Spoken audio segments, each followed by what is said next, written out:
I'm Tim, welcome to our channel and thanks for logging on. Today we're discussing the Vacheron Constantin Overseas Chronograph in rose gold. You can see and you can purchase this Vacheron Constantin Grand Date Sports Chronograph on our website.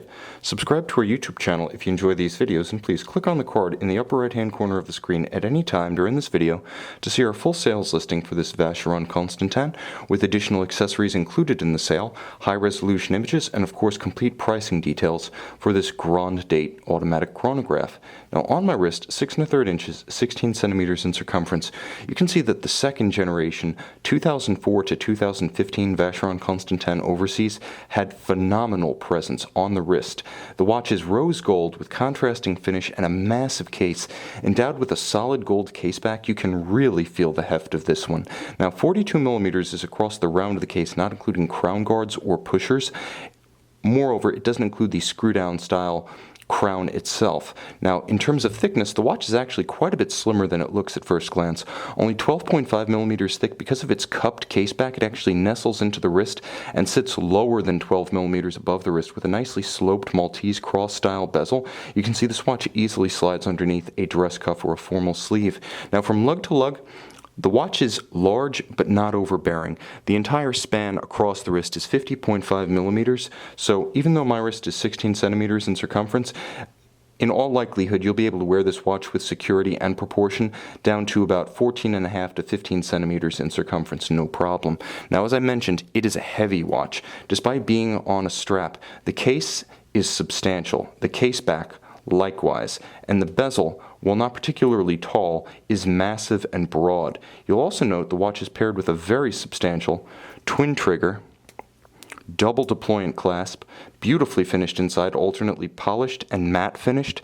It has almost a sandblasted grain to it. There isn't a single unfinished raw surface in here. Wonderfully built, very substantial. It gives you the advantage of a double fold deployant such that when you close it, it doesn't have the one big up and over that can pinch a smaller wrist.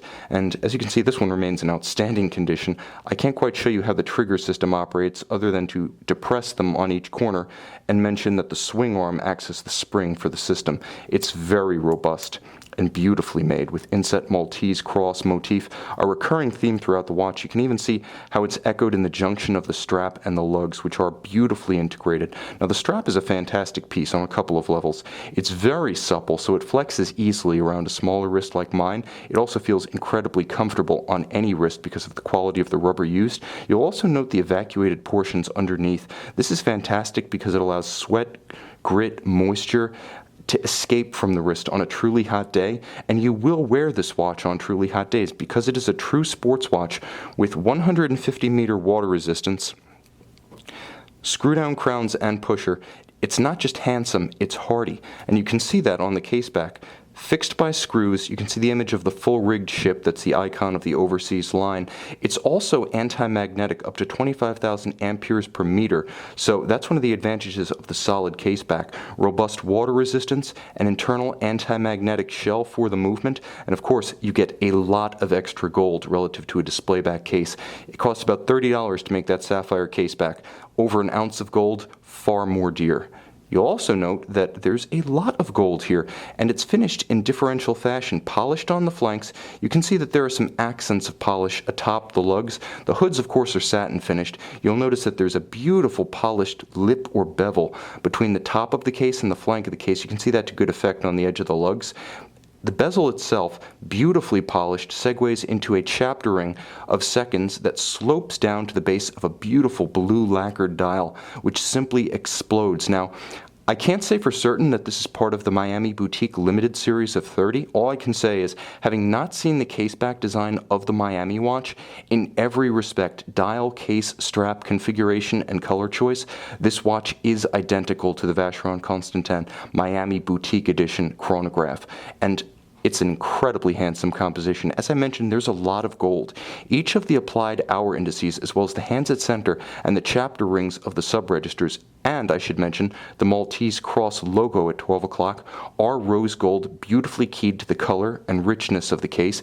There's also an immense amount of lume. I mentioned that this is a true sports watch, and it lives up to that billing with the ability to see it easily in bright light, low light, or no light. Of course, the Grand Date double digit is kind of a bygone icon of this generation of the Overseas.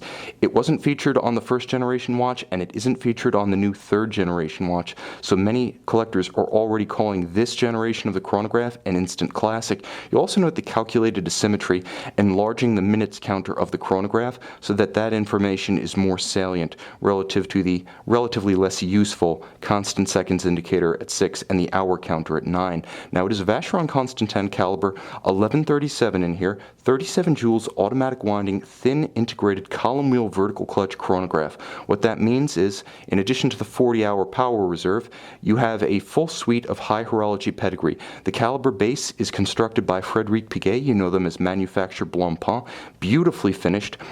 In Vacheron form, it features modification to allow the double-digit date, which does feature a quick-set function so that you can rapidly correct it. Now, with a vertical clutch, you can simply leave the chronograph running, as you see here, with no additional hazard to the movement, and it's important to note that because of the vertical clutch architecture, you'll note that the hand starts without jump, stops without stagger, and resets precisely to the index at 12. Those are the advantages of a vertical clutch. It also has a column wheel, so when I actuate the functions, I can hear and I can feel the function being selected. That's the more traditional way to make a chronograph. It's a bit harder to tune, it's a bit more expensive to make, but between Frédéric Piguet and Vacheron Constantin, that's exactly what you expect. You can see and you can purchase this spectacular rose gold and blue accented Vacheron Constantin Overseas chronograph on our website.